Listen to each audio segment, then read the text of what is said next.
Pong, Monignane, Tassini, Pons, Famara, Fernandez and Pugliese. And great that you mentioned Kim and Tinez there. He's in the middle of the fourth row. He is, of course, from Venezuela. And you saw Carlos Lovato giving him a few words of encouragement. Carlos Lovato, a fantastic rider back in the days of 250cc. He was 250cc world champion 1983 and 86, I believe. An absolute star back in the 80s. That is some stat attack right there. Great stuff. There we go. So 31 degrees Celsius out on track, and it feels hotter than that here, Peter, doesn't it?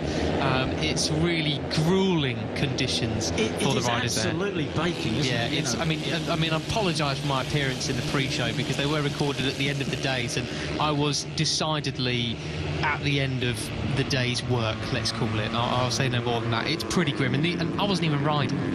Now, it's a fabulous circuit here, and I was talking to rider coach Danny Ribalta, and he said, really, you know, there's a couple of choices for gears through a lot of these corners. He always prefers the rider to go with the higher gears, and, you know, some don't do what he tells them, but it's really interesting.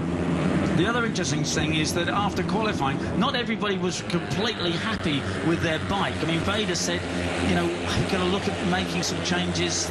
You know, the bike isn't really going across the bumps just like I wanted to. Brian Uriarte said, well, my bike's not bad, you know, but he said, I just don't feel quite as comfortable as I did last year, and I don't know why. We're still looking for that really, you know, perfect setup.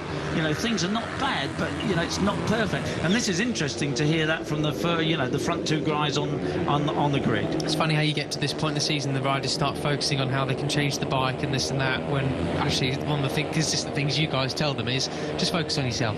Well, that's right, especially when you come to this point now. You've got to ride whatever's underneath you. There's a limited amount of adjustment you can do to the Rookies Cup bikes anyway, and certainly, you know, it's all over now. You've no good complaining about the motorcycle. You've got to get your head around it and just make the best of whatever you've got underneath you. It could well be that the asphalt and everything is generally a bit hotter. We're here 2 weeks later than normal, and boy oh boy has it made a difference in the temperature. Well, that's right, yes, and it certainly is warm today, because it's going to be very different tomorrow when we start, you know, just after 8 o'clock in the morning, 8:30 in the morning, so that's going to be very different. Anyway, right, it's been hot all the way through yesterday, free practice and qualifying. It's hot today.